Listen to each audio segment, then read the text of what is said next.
हाँ, हेलो। हाँ जी, आज हम आपको रूस की क्रांति जो आपको बता रहे हैं 1917 की जो रूस की क्रांति, उसके बारे में हम लगातार बता रहे हैं।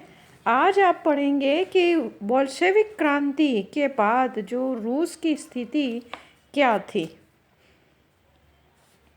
तो इतिहास में, ये विश्व के इतिहास में ये बोल्शेविक क्रांति जो है एक महत्वपूर्ण स्थान रखती है ना।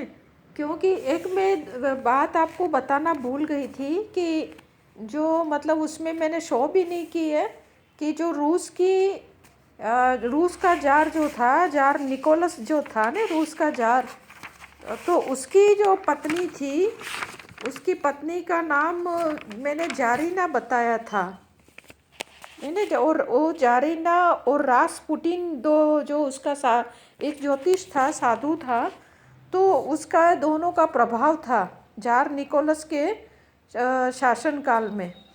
तो निकोलस द्वितीय था, जार निकोलस द्वितीय के शासनकाल में रासपुटिन और ये उसकी जो रानी थी जारीना, साम्राज्ञी थी, तो उसका प्रभाव था। इस वजह से कहते हैं कि वो उसी के प्रभाव में रह करके ही वो ज़्यादा शासन कार्यों में ध्यान नहीं देता था।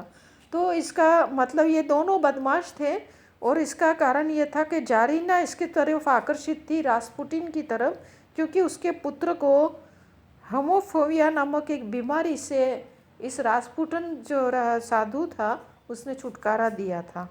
तो एक तो बात ये थी।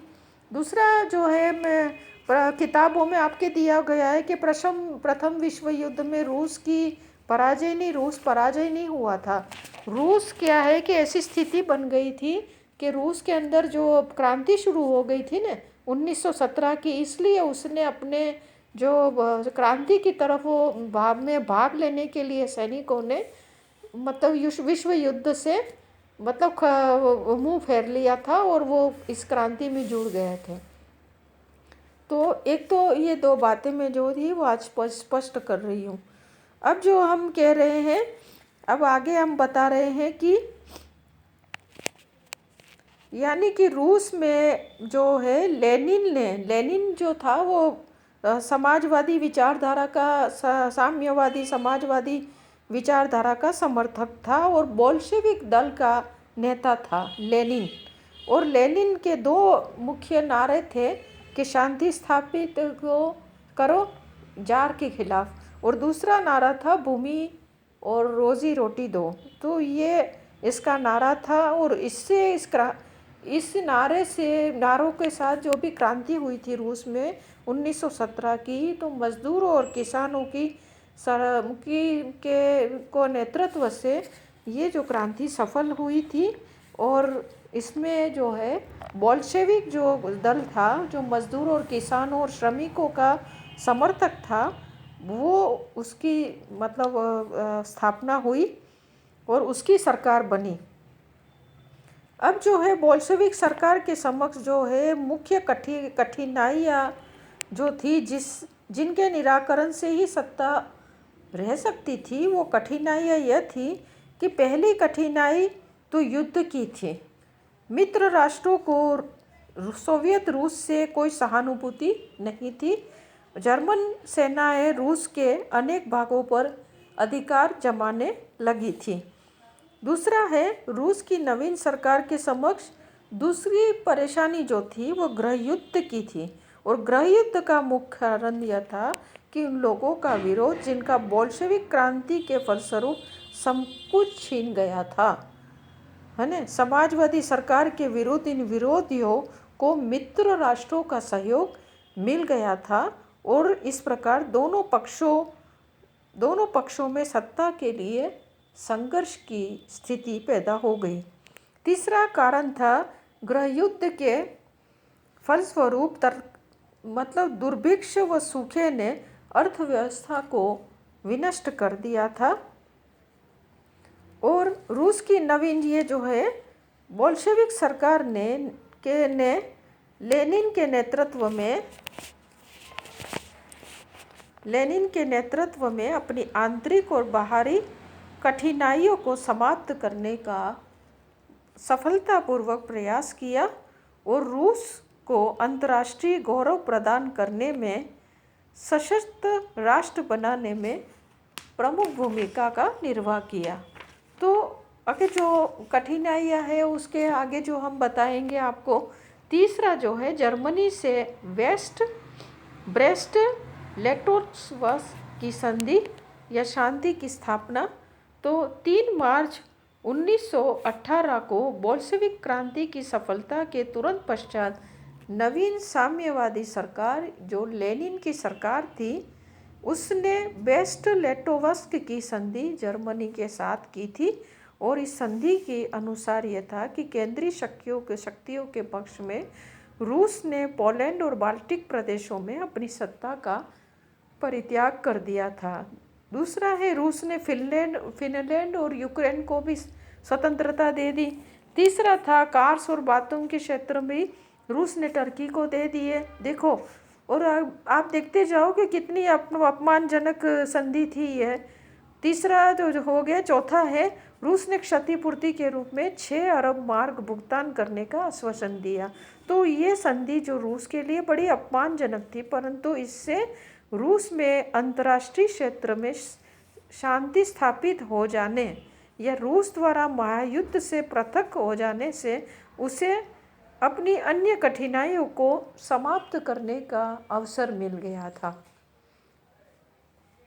और जो है अवसर मिल गया और उसने अपनी समस्त शक्ति आंतरिक शत्रुओं को समाप्त करने जो ज़ारशाही शासन के समर्थन में थी तथा रूस में जो आर्थिक संकट आ रहा था उसको निपटाने में सहायक बनी थी।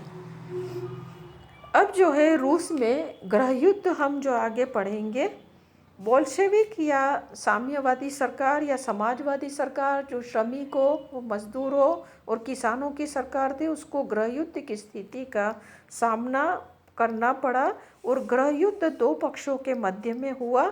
एक पक्ष के लोग तो श्वेत रूसी थे जो साम्यवाद या इस सरकार के विरोधी थे, जिसमें कुलीन, जमींदार, पुराने नौकरशाही, उच्च वर्ग के अधिकारी, चर्च के पादरी वगैरह ये थे जो इन्हें बड़े देशों अमेरिका, ब्रिटेन, फ्रांस, जापान आदि देशों की सहायता मिल रही थी तो इसके समर्थक थे। इन्हें अनेक बड़े देशों के भी सहायता मिल रही थी।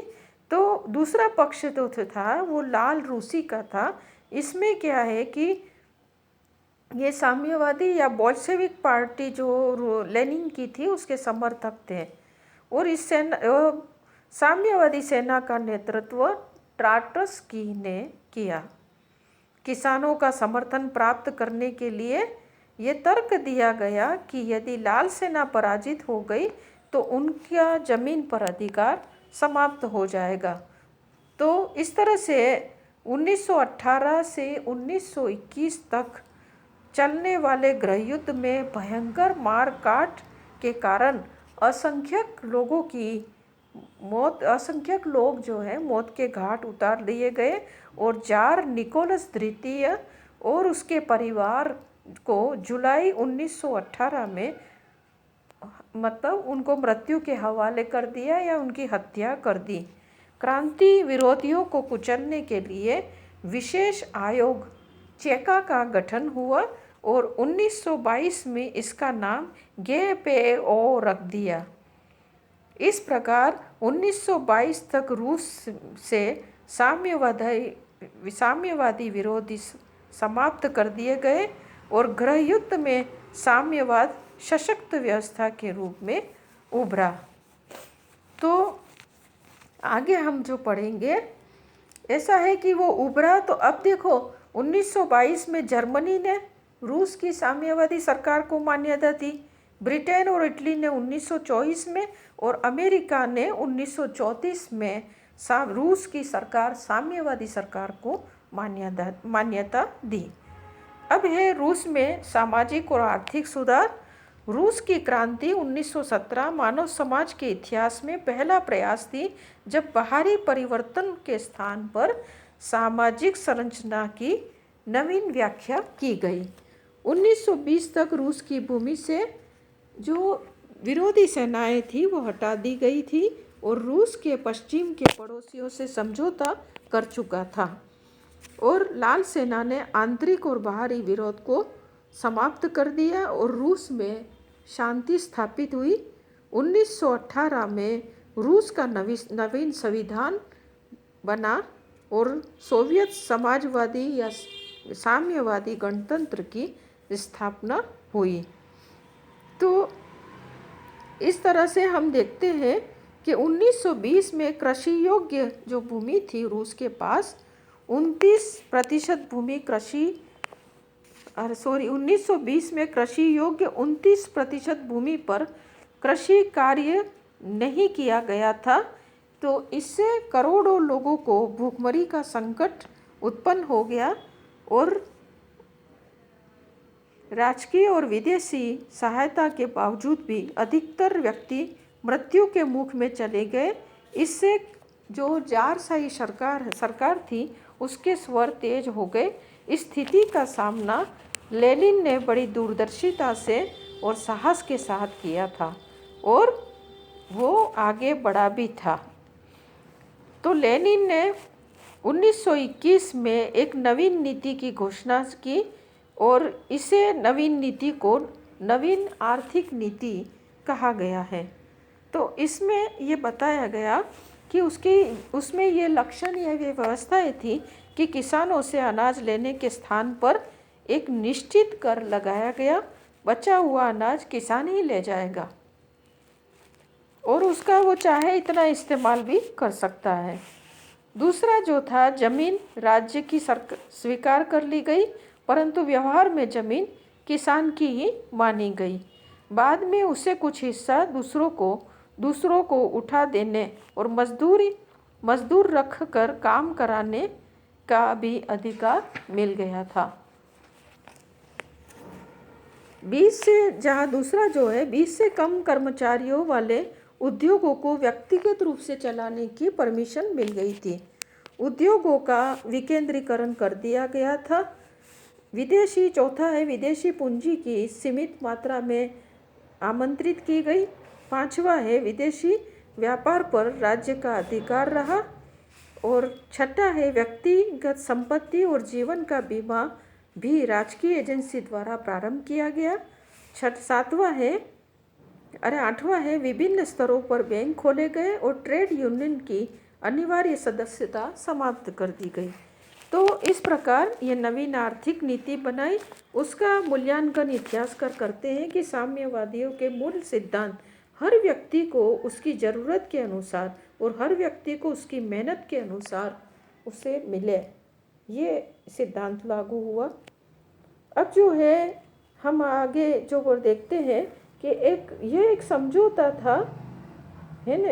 ये जो समझौता था इसकी आलोचना भी की जाती है परंतु ये सोचना चाहिए कि 1921 में रूस की जो स्थिति थी उससे बिना किसी समझौते से छुटकारा नहीं हो सकता था।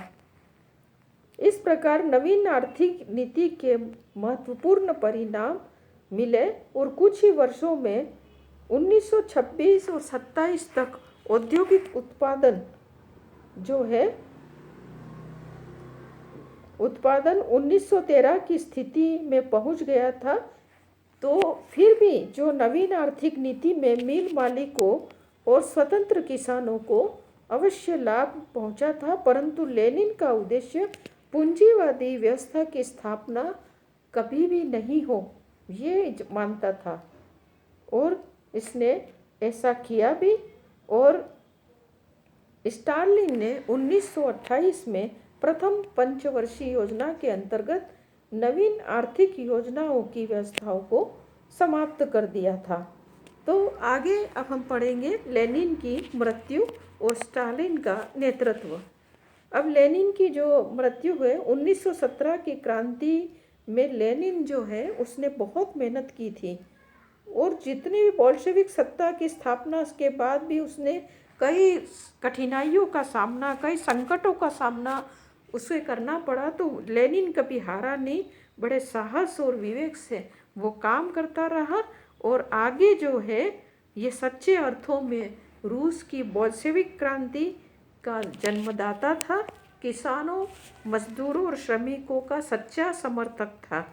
तो इस प्रकार से 21 जनवरी 1900 मतलब सॉरी 1922 में जो है कठोर परिश्रम से इसकी जो शरीर है उसका लड़खड़ा गया था, स्वास्थ्य ही खराब होने लगा और इस प्रकार 21 जनवरी 1924 में उसकी मृत्यु हो गई।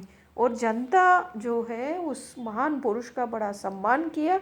मॉस्को में क्रेमलिन नामक एक बहुत बड़ा प्रासाद के निकट जो है एक बहुत बड़ा स्मारक बनाया, जहाँ लेनिन के शव को जो है मसालों से सुरक्षित करके एक शीशे के संदूक में रखा। और इसे आज भी जो रूस की जनता है एक महान तीर्थ स्थल के रूप में मानती है और अपने देश के देशभक्त जो लेनिन को सच्ची श्रद्धांजलि अर्पित करती है। और इसको सच्ची श्रद्धांजलि अर्पित करने के लिए ही रूस ने जो है पेट्रोग्राड जो रूस का एक शहर है जिसका नाम लेनिनग्राड रखा है ना। अब जो है लेनिन की मृत्यु के बाद कम्युनिस्ट पार्टी, साम्यवादी दल की कम्युनिस्ट पार्टी ने शासन सत्ता किसी ऐसे व्यक्ति के हाथ में सौंपी थी, तो उसका जो नेतृत्व है स्टालिन ने किया था। स्टालिन ने किया था। और 1924 से 1953 तक वो जो रूस को एक सुदृढ़ देश बनाने और महाशक्ति के रूप में अंतर्राष्ट्रीय स्तर पर उसे प्रतिष्ठापित किया। ठीक है ना। थैंक यू, धन्यवाद। अब हम आगे बाद में पढ़ेंगे। नमस्कार।